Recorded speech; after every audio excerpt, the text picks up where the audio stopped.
From my personal journal. Each day that I am given clear perception enough to be destined to notice, to see, and understand what is about this social environment, I come to realize that, no matter of how much we would like to see the earth to become a more pleasant place to exist on because of our desire for peace, not all of whom live upon the same earth wish this so. Such dual creations are we in this living state. It brings to mind a vital question of the creator of all of this: why does this have to be so? Why is it of my own experience of living, as most have come to share in many instances feel this same way, are enabled to see that the majority of people existing here have no thoughts of which we have in terms of the needing for to exist within a world which is calm and without chaos.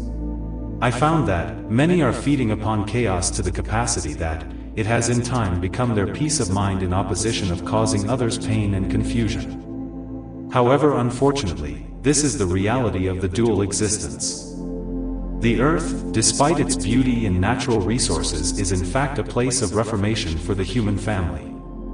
However, I find it difficult of times to understand this perception even outside of the Bible's implication of sending Lucifer here to dwell as an evil presence, and afterwards, it is claimed that we were sent here to either clean up the earth's social environment, or are also part of being punished for the same crimes against humanity in which Lucifer committed. We tend to wonder if we are here for the cleansing of the earth, or are we in fact a part of the same punishment which was ushered upon Lucifer? If all of that is indeed a fact, I find it unfair to be serving the sentence and punishment upon this planet, and yet is not given the memory of what was committed. It is obvious that, had we been able to have the memory of what was committed, would we improve ourselves, or would we perish even further into an oblivion of shame and self-destruction? In many occurrences, I give myself the chance to observe without what I have already been taught and conditioned to believe from the religious world, and look at what is in its pureness.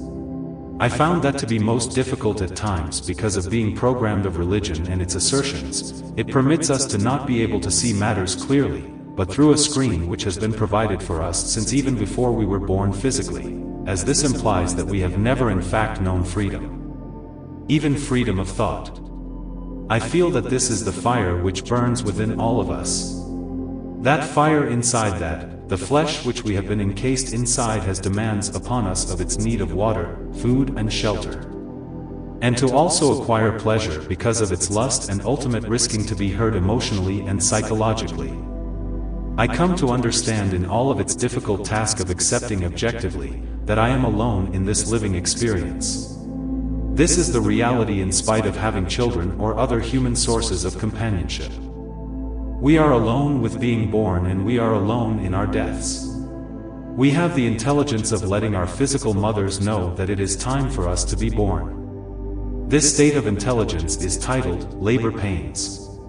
Coming into the world is painful and leaving the world is painful. But, in between those moments, we must come to acknowledge the times of love and compassion. I would think of times of our not seemingly taking advantage of those times effectively as we should. However, having the truth of that those times are not a permanent state of being, but during the course of living has come to realize that happiness, peace and calm times are but temporary. It causes an intelligence of one whom has noticed this. Is it ever a time of when these times will in fact come to be the norm in a state of permanency? One has lived inside of a realm of when these type of thoughts and even feelings are forever proven to be void and are condemned, even of ourselves, as unrealistic. The time enters of when exhaustion prevails in such an insidious manner, one never tends to perceive that it is coming upon him or her.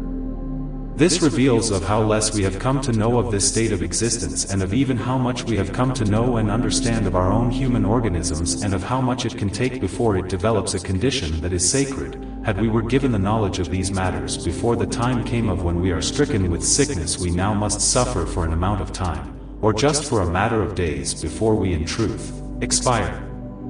There is no imagined theory which we could have for the sake of avoiding these living tremors of our journey. We tend to be born into this existence blind and left for to fend for ourselves after the fact that most of what is provided for us to know and to come into understanding has been contaminated with lies through the centuries by those before us, and therefore untruths which places us in the position and intellect to either be successful or to fail miserably.